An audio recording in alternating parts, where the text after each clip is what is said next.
Le Grand Matin Sud Radio, 7h-10h, Philippe David, Cécile de Ménibus. Il est 8h50, les grands débats du matin avec Elisabeth Lévy, Françoise de Gouin. On va revenir sur nos questions. Êtes-vous choqués par l'attitude de la NUPES en dehors et devant l'Assemblée nationale? Pour l'instant, vous dites oui à 62%. Ludovic nous dit une nouvelle preuve que ce groupe ne respecte pas les gens et les institutions. Et Éric Le Riche qui dit le RN leur dit merci. Et on va revenir aussi sur le discours d'Elisabeth Borne. Comment avez-vous trouvé Elisabeth Borne? Est-ce qu'elle a été convaincante? Pour l'instant, vous dites non à 88%. Et nos appels au standard au 0826 300 300. Tiens, on va démarrer avec Renaud. Bonjour Renaud. Bonjour Renaud. Bonjour Renaud. Et bonjour, c'est une radio. Bonjour. Vous nous appelez de Rodez et vous voulez réagir sur nos deux questions du jour pour échanger avec Françoise de Gouin et Elisabeth Lévy. De laquelle voulez-vous parler? Est-ce que vous avez trouvé Elisabeth Borne convaincante? Alors, écoutez, convaincante, je dirais pas ça. Maintenant, je me pose des questions parce que bon, on parle de la déconjugalisation du revenu handicapé. Bon, écoutez, c'est très bien. Tous les partis politiques sont d'accord avec ça. Maintenant, pour le reste, est-ce que son gouvernement, puisqu'elle n'arrête pas de dire mon gouvernement, est-ce que son gouvernement, qui est principalement un gouvernement ensemble, donc un gouvernement comment ça a sauté? Un gouvernement comment? Un gouvernement ensemble, République en marche, quoi, si vous préférez. C'est pour ça.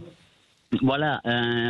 Est-ce que son gouvernement va travailler réellement avec tous les groupes? Moi, je me pose la question parce que quand on l'entend, bon, c'est bien beau. Elle cite l'ensemble des présidents de groupe, à l'exception du Rassemblement national et de la NUPES et de la France insoumise. Donc, en faisant des clins d'œil en plus à tout le monde,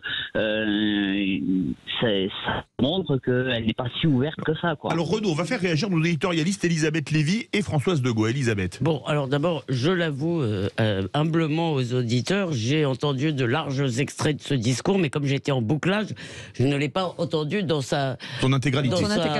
Voilà. Donc je l'avoue, je préfère avouer ma faute.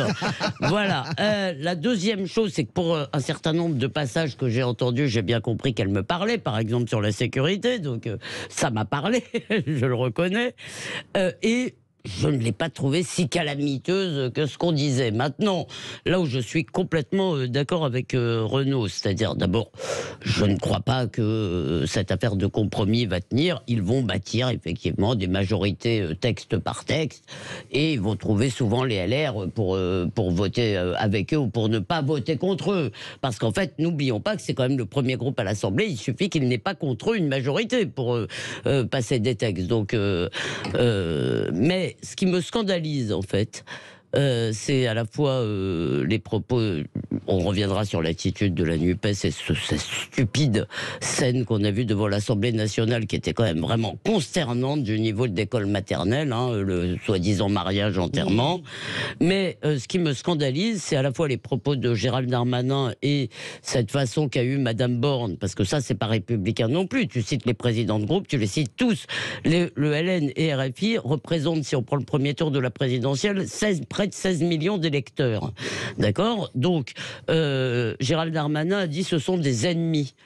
Excusez-moi, on n'est pas là où on est chez les dingues. Il y a 15 jours, après les législatives, tout le monde disait c'est merveilleux, l'Assemblée représente la pluralité des opinions en France. Et puis maintenant, il y a deux types d'électeurs qui sont pas cachers, il faut les exclure du champ de l'humanité. Ça, si vous voulez, pour moi, cette affaire de Front républicain est morte, que ce soit pour le RN, pour LFI. Il faut arrêter avec ces chichis soi-disant moraux consistant à dire à des électeurs vous n'existez pas. Voilà. Françoise de Gouin. Je suis d'accord absolument avec Elisabeth et avec notre auditeur sur cette question. J'ai trouvé avec Renaud, bonjour Renaud, j'ai trouvé laborieux ce discours. J'ai trouvé, en même temps, à la décharge d'Elisabeth Borne, jamais un discours de politique générale nous a fait grimper au rideau, il faut quand même le dire. C'est pas faux. Honnêtement, franchement, on se les retortille tous depuis 30 ans. Bon, ça dure 1 heure, c'est laborieux. Celui d'Elisabeth Borne n'a pas échappé à la règle. Je suis très frappé de sa duplicité, et sur la même question qu'a noté Renaud. Et le problème qu'ont les politiques maintenant, c'est que les gens voient tout. Les gens voient tout et jugent sévèrement. Il y a un autre jugement à nous, et puis il y a le jugement des électeurs. Les électeurs, ils n'ont absolument pas voté pour que ce gouvernement ait une majorité absolue. Ils n'ont absolument pas voté pour que l'opposition ne s'oppose pas. Ça, je le dis très clairement. Il y a les commentaires des journalistes sur « Oh là là, vous vous rendez compte, l'opposition va s'opposer. Ouh, ils sont pas gentils. » Eh ben oui, non mais la réalité, c'est que l'opposition, elle est là pour s'opposer. Et moi, contrairement à Elisabeth, je ne pense pas qu'on aura des passages de texte si faciles que ça, avec des majorités si simples que ça. Moi, j'ai vu hier à l'Assemblée des blocs. Le bloc RN silencieux, le bloc NUPES qui fait 145, 150 députés, peut-être bruyants, mais ne voulant rien rendre à la Première ministre. Et j'ai vu les Républicains qui peuvent toujours donner des leçons de courtoisie et de vêtements, qui étaient pas plus souples, si vous voulez, par rapport à cette Première ministre que tous les autres blocs. Donc la tâche est pas facile. Et encore une fois, honte à Gérald Darmanin, honte à Emmanuel Macron et honte à Elisabeth Borne de qualifier des élus de la République d'ennemis de la République. Honte à eux. Je le dis parce que ça peut mal se terminer. Un mot très vite, juste sur NUPES. Moi, je ne pense pas que s'opposer, ça consiste à transformer l'Assemblée nationale en cours d'école. Ça n'a aucun intérêt. Ce qui m'intéresse, c'est ce qu'ils disent. Et je voudrais quand même les défendre sur un point. Si vous voulez, j'ai vraiment pas compris le tombereau qui s'est abattu sur Mathilde Panot. Je ne crois pas un instant qu'elle ait employé le mot rescapé à dessein. Alors elle aurait dû le savoir. Parce que normalement, elle fait de la politique, même, on le sait, elle aurait dû savoir qu'Elisabeth Borne était fille de rescapée.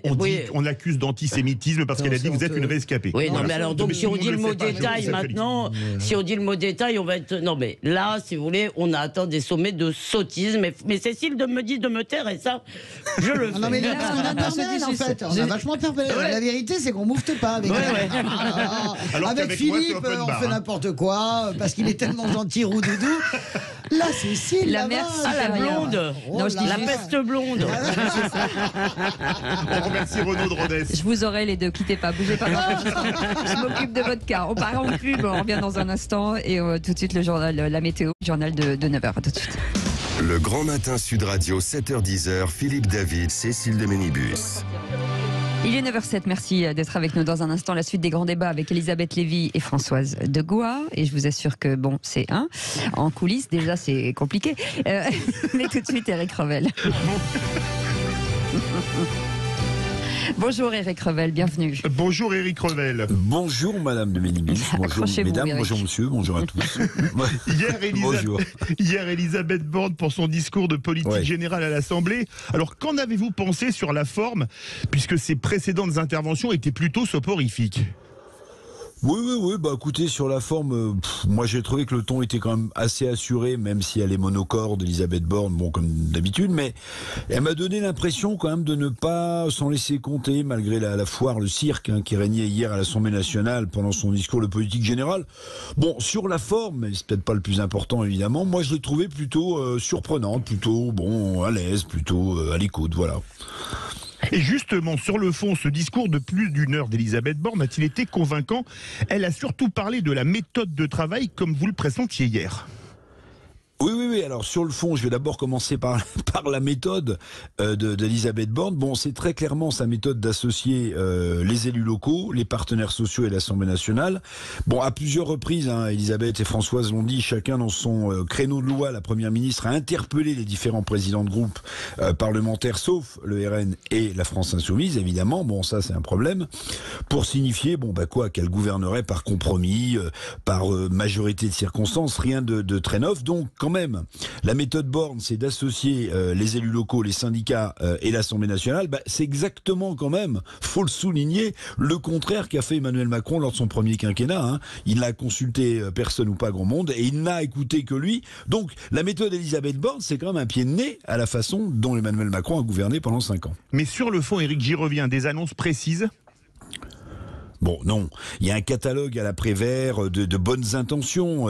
Sur la sécurité, la droite y retrouve ses petits. Sur le pouvoir d'achat, la gauche peut avoir l'oreille tendue. Elle a parlé de planification écologique, d'indépendance énergétique, avec quand même le retour à la nationalisation d'EDF qui va évidemment faire plaisir à la gauche. La refonte de l'allocation adulte handicapé qui va faire plutôt plaisir à la droite nationale, parce que je crois que c'était dans le projet présidentiel de Marine Le Pen. Un catalogue à la Prévert qui ressemble comme deux gouttes d'eau quand même au programme d'Emmanuel Macron. Rien de plus normal, rien de très très neuf. Il y a quand même un truc qui est assez marrant, c'est la déclinaison d'Elisabeth Borne sur le en même temps. Je ne sais pas si vous avez vu, elle a eu cette formule qui résume son en même temps à elle. Elle a dit c'est l'équilibre entre les droits et les devoirs. Les droits et les devoirs, ça parle à la fois à la droite et à la gauche. C'est le en même temps sauce Elisabeth Borne. Voilà, c'était un discours de politique générale dont on n'attendait pas grand-chose non plus. Mais Éric, a-t-elle réussi son examen devant l'Assemblée, son baptême du feu? A-t-elle réussi à imprimer sa marque, pour reprendre votre terme dans votre chronique d'hier? L'avenir, évidemment, le dira, mais Elisabeth Borne... quand même a su sortir de sa coquille techno pour fendre l'armure quand même. Allusion à son parcours de femme, à son statut de pupille de la nation, allusion à Asper parti trop tôt. Et puis il y a eu aussi de l'humour. Moi j'ai beaucoup aimé ce moment, je ne sais pas si vous l'avez noté, parce que j'ai regardé avec attention, ma chère Elisabeth Lévy, le discours d'Elisabeth Borne. Elle s'est mise à sourire ostensiblement quand elle a expliqué, je cite sa formule, « Nous avons toujours été clairs et transparents ». Elle a souri, un sourire que moi j'ai pris comme pour signifier qu'elle n'était pas dupe de ses propres propos. Mais cette clarté évidemment et d'action dont les Français ont besoin. Ce discours de la méthode mêle, comme pour Descartes d'ailleurs, le témoignage et la promesse, d'Elisabeth Borne, mais en fait les Français, ils veulent de l'action, ils veulent pas du témoignage et de la promesse, ils veulent des actions pour changer rapidement leur quotidien. Puis si j'osais, mon cher Philippe David, parce que je sais que vous en êtes friand, je dirais que les Français n'ont plus envie de jouer au jeu de 1000 bornes. Oh, c'est très joli. Pas mal. Elle est bien. Elle est excellente. Elle est bien. Et juste avant de donner la parole à Françoise de Gois, je rebondis sur la question du jour, discours d'Elisabeth Borne. Est-ce que vous l'avez trouvée convaincante? On reste sur un non à 88%. Oui, moi j'entends bien ce que dit Éric. Je trouve qu'il est assez louangeur sur ce discours qui cassait pas trois pattes à un canard, il faut quand même le dire. Louangeur, vous exagérez. Non, mais je veux dire, cette idée de finalement c'est moins pire, j'ai horreur de cette expression, mais elle dit tout, c'est moins pire que ce à quoi on s'attendait. Elisabeth Borne, elle a quand même, depuis 5 ans, elle est ministre, elle a déjà affronté l'Assemblée nationale, elle sait parler en public, on va pas non plus s'esbaudir parce qu'elle n'a pas crachouillé et bafouillé pendant 1 heure, je veux dire. Voilà. Pour moi, vous savez, il manque le cœur de ce discours. C'est une majorité qui a été battue. C'est un président qui a été désavoué en grande partie dans les urnes par 3 blocs, 2 blocs en tout cas, 3 blocs en tout cas, la gauche, le Rassemblement national et les Républicains, l'électorat a voté pour contraindre ce président.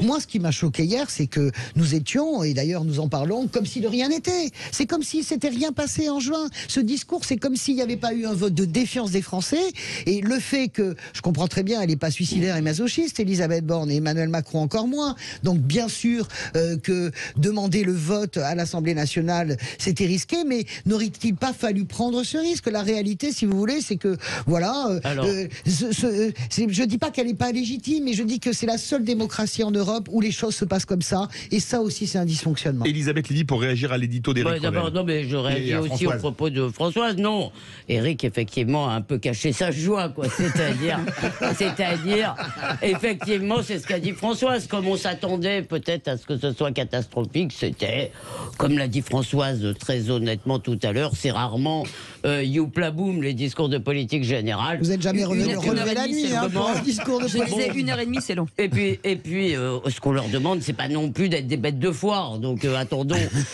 Là où je ne suis pas d'accord avec Françoise, c'est-à-dire je pense que effectivement le président a demandé une majorité claire sur le tarmac de l'avion, de l'aéroport, pardon. Il l'a pas eu, donc ça c'est un échec. Il se trouve néanmoins que, à ma connaissance, il n'y a pas de majorité contre lui. Ça n'est pas la NUPES qui a la majorité, ni le RN. C'est des minorités minoritaires. Ce sont des minorités importantes.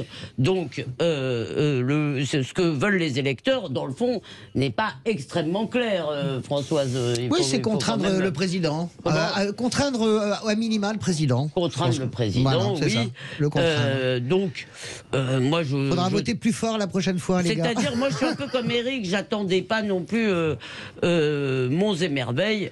Encore une fois, je suppose que ce chahut, là, bon, c'est pas la première fois. Tout le monde a dit l'Assemblée, c'est pas non plus. Enfin, tu penses bien que c'est pas non plus une classe d'école. Je vais vous en montrer des chahuts. On va voir les chambards. Mais j'ai trouvé ça un peu misérable, pour tout vous dire. Donc voilà, maintenant, elle n'a pas fait d'annonce à laquelle on ne s'attendait pas, me semble-t-il.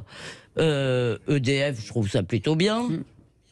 La renationalisation à 100%, oui. Bon, c'est à 86% à l'État. Oui, voilà, ça fait. Oui, mais en termes symboliques, en termes de contrôle. 5 et 7 milliards. Oui, mais c'est pas grave, moi j'ai de l'argent magique, demandez-moi. Non, elle la fabrique dans sa cave, les billets. Éric Revel, vous avez de l'argent magique, vous aussi, c'est l'équivalent du livret de caisse d'épargne d'Elisabeth Lévy pour acheter EDF. Oui, non, j'en ai pas. Hein. C'est beaucoup trop cher pour moi, mais je pense la décision, en revanche, intéressante, qui devrait faire réfléchir beaucoup, parce que c'est vrai que la filière énergétique, elle est un peu par terre si on regarde le nucléaire. Mais cette annonce, qui est quand même assez spectaculaire, d'Elisabeth Borne, ça masque quand même les revirements d'Emmanuel Macron sur l'énergie nucléaire. Vous vous souvenez, je veux dire, au début de son quinquennat, il était quasiment anti-nucléaire, et à la fin de son quinquennat, il annonçait qu'il allait construire des nouvelles mini-centrales nucléaires. Parce qu'il est passé de la gauche à la droite. Donc c'est ça le fond, c'est que si EDF n'a pas été à la hauteur des attentes, notamment pour relancer le programme nucléaire, c'est que le président de la République n'a pas été clair du tout sur son projet nucléaire. C'est pour ça que cette formule d'Elisabeth Borne hier qui s'est mise à sourire, regardez bien, vous verrez, elle sourit pas sur Elisabeth Borne, et elle a souri quand elle dit en gros, nous avons toujours été clairs et transparents. Elle se fait rire elle-même. Bon, et ben sur le nucléaire, il y a de quoi rire, parce que les revirements d'Emmanuel Macron sont spectaculaires. Bon, voilà, donc l'annonce masque un peu tout ça sur l'industrialisation d'EDF, mais voilà, on a perdu beaucoup de temps quand même sur le sujet. Ça, c'est tout à fait. Restez avec nous, 0826 300 300, avec Mathieu qui nous attend déjà au standard, et puis vous revenez avec nous, avec Elisabeth Lévy et Éric Revel. Le Grand Matin Sud Radio, 7h-10h, Philippe David, Cécile de Ménibus. Il est 9h19, la suite des grands débats ce matin. Elisabeth Lévy avec nous et Éric Revel, bien entendu. Et ça sonne au 0826 300 300 avec Mathieu qui nous appelle de Bretagne. Bonjour Mathieu. Bonjour Mathieu. Oui, allô, bonjour, vous m'entendez? Très bien, on vous entend très bien. Ok, impeccable, ok. Alors, moi je vais me présenter, comme ça vous savez exactement d'où je parle. Donc moi j'ai 30 ans, j'ai voté Mélenchon, hein, donc comme ça au moins vous savez. Moi ce que je voulais dire par rapport au discours de hier et globalement par rapport au gouvernement, alors je sais que mon discours va pas plaire à Éric Revel, mais en fait moi je trouve qu'en fait on se fout complètement de notre gueule, et en fait la raison c'est que si le gouvernement a mis de côté le FN et la France Insoumise, c'est pour une raison, bon non seulement c'est pour être bien vu des modérés, mais c'est aussi pour une autre raison, et c'est beaucoup plus dangereux cette raison, c'est qu'en fait on voit dans le pays, notamment chez les jeunes, donc les jeunes je mettrais les moins de 35 ans et les pauvres, c'est que le libéralisme économique est rejeté en masse et de plus en plus. Donc en fait le truc c'est que le programme économique du gouvernement devrait être pris et mis à la poubelle intégralement, parce que c'est ça le vrai problème. Moi je vous dis, au fur et à mesure des années, vous allez voir, si on continue dans cette mentalité économique, il y aura des grèves qui vont augmenter, il y aura du travail qui va augmenter, et il y aura des gens qui vont faire sécession en créant des ZAD et des contre-sociétés, parce que le programme économique est de plus en plus rejeté, et notamment par les pauvres et les jeunes. Alors oui, les retraités et les bourgeois, ils soutiennent ça, mais en fait les politiques ne sont pas censés pour bosser pour ces gens-là en priorité. Les politiques sont censés aider les gens qui sont le plus dans le besoin. Donc moi, franchement, je dis très clairement, si le gouvernement essaye de faire son sketch là qu'il est en train de nous proposer et maintenir sa politique économique, et j'appuie bien économique, on se fout de notre gueule et ça va être l'anarchie totale dans les prochaines années. Ça, c'est évident en fait, parce que c'est ça qui est rejeté. C'est ça Mathieu, qui est rejeté. Restez avec nous à faire réagir nos éditorialistes. Éric Revel, qu'est-ce que vous voulez répondre à Mathieu qui dit que les jeunes rejettent massivement le libéralisme économique? Bon, je ne sais pas si les jeunes rejettent massivement le libéralisme économique. D'abord, le libéralisme économique, pardonnez-moi, mais il n'a jamais vraiment été appliqué en France. Je ne le défends pas plus que ça, mais il n'a jamais été appliqué en France. Ce qui est appliqué en France, c'est quand même un État-providence massif, et encore plus massif en ce moment, et c'est normal parce que les Français en ont besoin avec l'effondrement du pouvoir d'achat.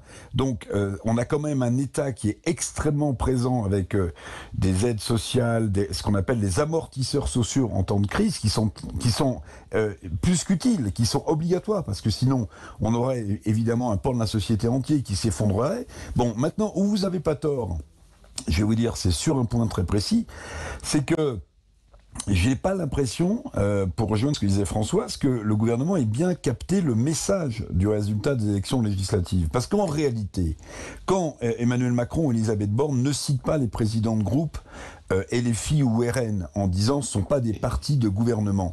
Le problème, je le redis, c'est Emmanuel Macron qui, le premier, a fait son lit sur l'effondrement des partis de gouvernement traditionnels. C'est lui qui, avec le « en même temps », a effondré le Parti socialiste et a tenté de faire la même chose avec les Républicains.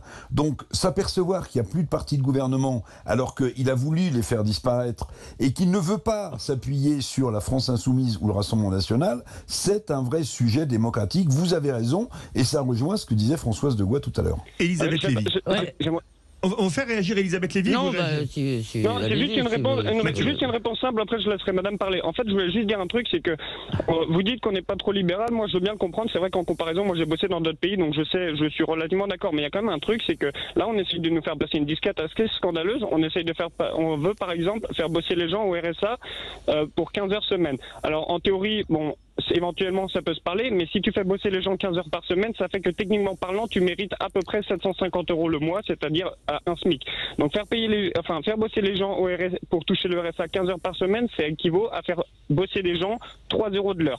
Si ça, c'est pas chier sur la gueule des pauvres, alors là, vraiment, je me demande ce que c'est. Je me demande vraiment ce que c'est, ça. Écoutez, moi, je suis un peu d'accord avec Eric. Dans un pays où pratiquement la moitié du revenu est socialisé, passe par les tuyaux de la redistribution, excusez-moi, ça me fait quand même marrer quand on parle d'ultralibéralisme, alors qu'on a l'État partout, que créer une boîte en France, c'est la croix et la bannière. Et moi, je crois au contraire que chez beaucoup de jeunes, il y a l'envie de pouvoir faire des choses sans avoir l'État sur le dos. Je dirais qu'un des problèmes dont on a souvent parlé ici, mais qui ne tient pas seulement au gouvernement, il faut être honnête, c'est plutôt qu'on puisse travailler sans retirer de son salaire de quoi vivre. Et ça, c'est un véritable problème parce que c'est décourageant, c'est démotivant, c'est pas juste. C'est un vrai problème. Quand on travaille, on doit pouvoir vivre. Et quand je dis vivre, je veux dire faire un peu plus que ce qui est juste le nécessaire. C'est-à-dire, on travaille pas pour survivre. Par ailleurs, sur le RSA, je suis partagée parce que j'entends ce que vous dites. D'un autre côté, j'ai des exemples, si vous voulez, autour de moi. Je pense que les gens, ça leur fait souvent du bien de travailler parce que c'est le lieu de la socialisation, etc., etc. Alors là où vous avez raison, c'est qu'il ne faudrait pas que ça devienne pour les entreprises une façon, comme les stagiaires, je veux dire, ou comme les clandestins d'ailleurs, de recruter à pas cher, de recruter à vil prix. Et enfin, si vous voulez, moi je suis quand même démocrate, donc vous me dites le message des urnes, mais à ma connaissance, ni NUPES, ni RN, ni les deux en même temps n'ont la majorité. Non, donc madame, il faut quand même. Comment ? Je suis d'accord avec ça, mais en fait le gouvernement, s'il voulait vraiment montrer qu'il a raison, que son programme est appliqué, c'est simple. Il fait un référendum sur la retraite à 65 ans, on voit le résultat. Il fait un référendum sur le RSA, on voit le résultat. Et toutes les politiques économiques, il fait un référendum. Là, vous le savez autant que moi qui va être désavoué. Parce et vous voulez sortir de la démocratie représentative, en fait. Les jeunes, s'ils votent pas, c'est parce qu'on se fout de leur gueule. Monsieur Hollande, d'ailleurs, madame qui a soutenu Hollande avant, de Gois, Françoise. Voilà. En fait, elle a soutenu Hollande, mais Hollande, il est arrivé, il avait tous les pouvoirs, toutes les assemblées, et il a fini au fond du trou. Bon, lui, il va dire le contraire, mais ce qui est évident, c'est qu'il a baissé son froc face au gros patron. Il a été élu sur « je suis l'ennemi de la finance ». Qu'est-ce qu'il fait après? Il fait le CICE. Attends, cet homme-là s'est foutu de la gueule du monde. Et c'est pour ça que son parti est à 2%. Et c'est pour ça que Madame Hidalgo, qui a gardé cette politique économique, a fini à 2%. Et que LFI et le RN ont fait 20 et quelques. C'est ça, c'est le programme économique. Tant qu'on changera pas d'idée économique, soit les gens vont voter comme moi, FN ou LFI, soit ils vont s'abstenir. Et il y aura quoi? Il y aura des retraités qui vont voter pour Macron, des gens cadres supérieurs relativement aisés, et il y aura une sécession de plus en plus grande. Ça, c'est sûr et certain. Parce qu'en fait, comme on se fout de notre gueule et que le référendum n'est jamais utilisé, jamais, et ben de toute façon, les gens disent ouais, bah, de toute façon, c'est des glands, ces types-là, ils présentent bien avec leur costard cravate, mais en fait, ils font que des conneries derrière et ils se foutent de la gueule, notamment des pauvres. Donc moi, je vous dis, ce qui va augmenter, c'est les jeunes vont se désintéresser en masse de la politique si on continue sur ces idées-là où, bon, de toute façon, le gouvernement, il fait sa politique économique. Et ce que les gens, ils en pensent, on s'en fout complètement. Si le gouvernement est courageux, il fait un référendum, on verra très bien le résultat. Moi, je croise les doigts, je mets 500 balles sur la table, il n'y a pas de problème pour ça, mais là, il se fout de la gueule du monde, le gouvernement. Écoutez, 500 balles sur la table, c'est joué. Merci beaucoup, Mathieu de Bretagne. Merci beaucoup, Elisabeth Lévy. Merci à vous. Et merci beaucoup, Éric Revel. Merci. Merci beaucoup d'avoir été avec nous, bien sûr, à réécouter sur sudradio.fr.